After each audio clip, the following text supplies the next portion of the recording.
Shabbat Shalom.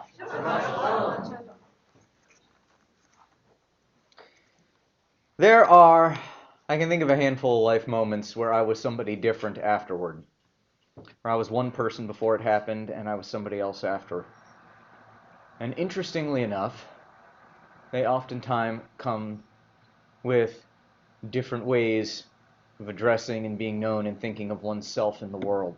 The two that really come to mind are, first of all, having children and acquiring, making for myself the name Dad, whatever else, however that gets parsed. But I'm also thinking about my own rabbinic training. I'm thinking about my own rabbinic training because it's an interesting paradigm, becoming a rabbi. What do you think makes you a rabbi? Yeah, Havilah. Are you asking? Yes. Havilah, what do you think makes for a rabbi?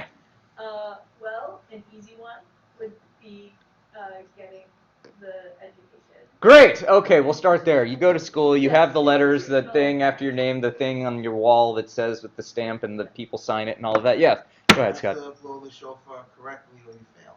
You have to sound the shofar correctly or you fail and they excommunicate you and drum you out of the Jewish people. I made up most of that. But yes, go ahead, David. Know how to argue and ask questions. Know how to argue and ask questions. Were that it were the case, I know some rabbis who could use a little bit more of that gvura in terms of being willing or able to argue. And then I also know some who argue too much and could use asking a question from time to time. That's a real thing too. Yeah, Kathy. Being willing to serve. A willingness. Okay, willing to serve. That's probably important too. Yeah, Howard.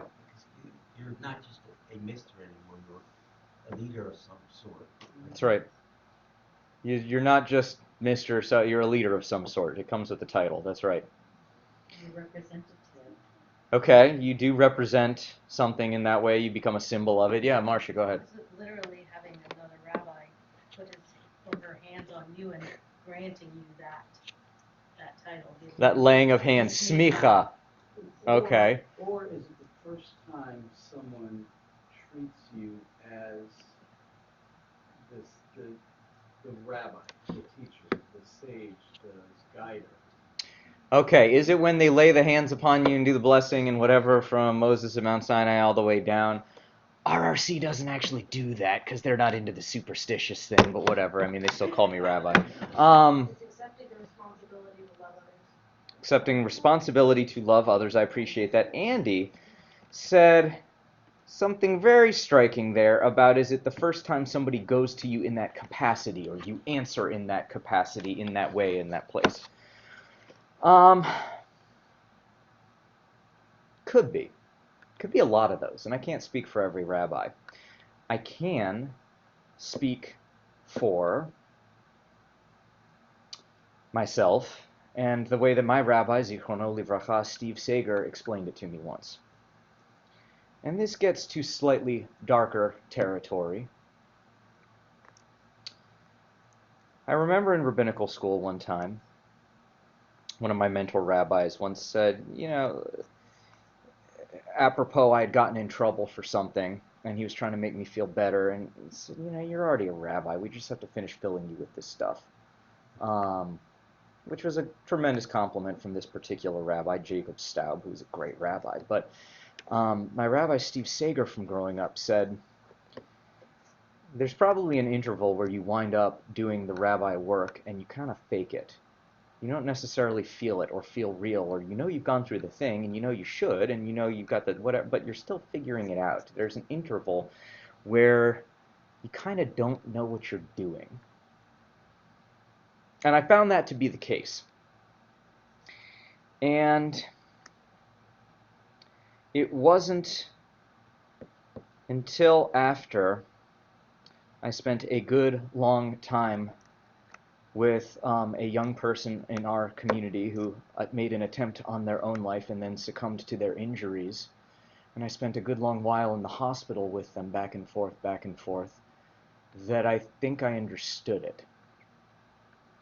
That there was something about transcending the stuff you need to know in the Talmud and all the reading and whatever, and also transcending the ceremony and formality of the thing, and transcending the title to showing up, and showing up when it's bad.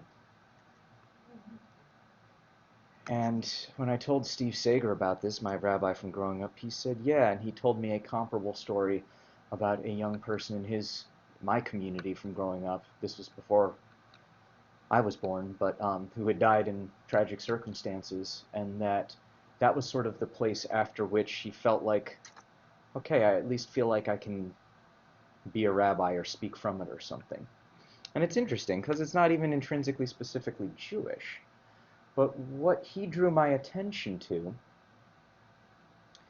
was finding a certain kind of sense of self from within that is born of showing up when it's hard. And I don't mean showing up, to give a big sermon in front of a bunch of people or something, to show up in a truly dire human circumstance. And that he said, up until that, you might be figuring it out. You might have figured out a lot. You might be whatever, but there's something about that cements identity in a way, that solidifies standing. And so the way he described it is he described my having shown up for this young man.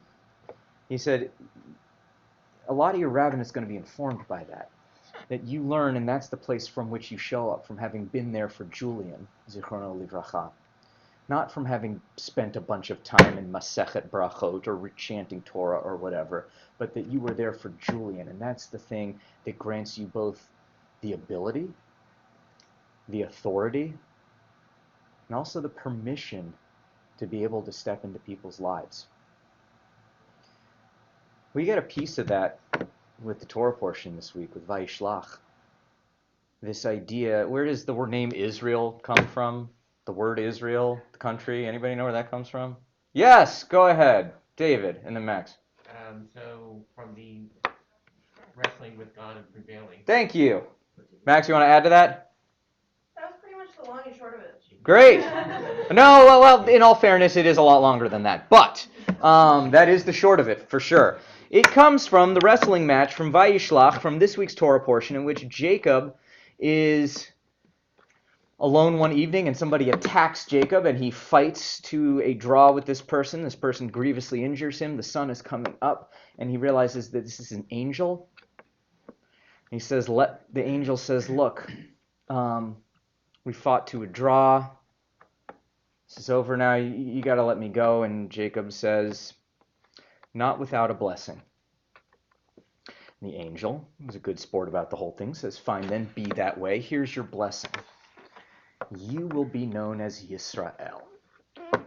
Not Yaakov, Jacob, but Yisrael, Israel, the one who wrestles with God.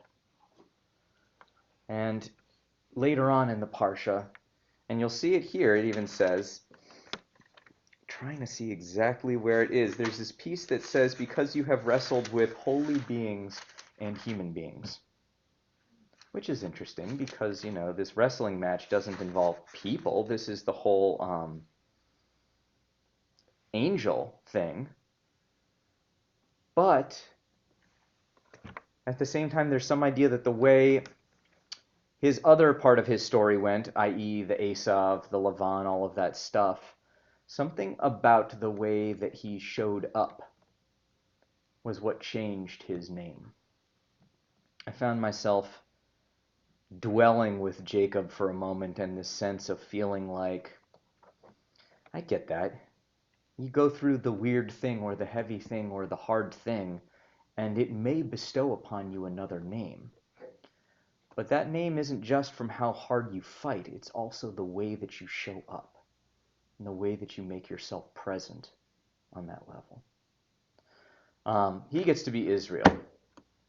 I just got to be Rabbi. I mean, it's all I went to rabbinical school and all I got was this lousy T-shirt kind of thing. But I'm thinking a lot about that idea of being blessed and a new name and that sort of thing coming out of the struggle, but it not just being a struggle and not just suffering for suffering's sake, but that there is something intrinsic to the way that you comport yourself in that moment, the way that you show up and that you keep showing up. There's something about perseverance in there that I think is a blessing. The fact that Jacob didn't need to actually win the fight. He, if anybody is a Rocky fan, he went the distance. He persevered. Again, it's a kind of showing up, and it's a kind of presence, but it is through the crucible of something pretty terrible.